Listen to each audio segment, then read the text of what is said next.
Alright, Derek, here's one of your 582 airboat engines. Give you a description of its combinations. Got a set of our As Cast heads, custom grind hydraulic roller, got the Edelbrock manifold, quick fuel carburetor. Got one of our custom airboat oil pans made by Stefs. Great pan. We'll go in there and make a run, see what she does. Stay tuned.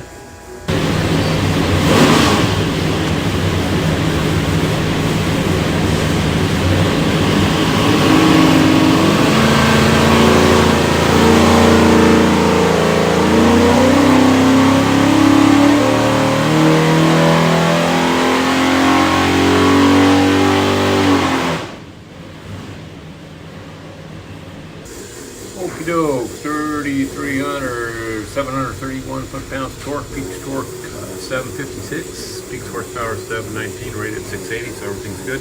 That's a new cylinder head package on it. All it's do now is pull the pipe back, make sure it's good and clean for you. Show you a couple other things. If you see you're in, find this thing looks like credit card, USB card. Full of technical information, dyno video, engine build specs, everything of that nature.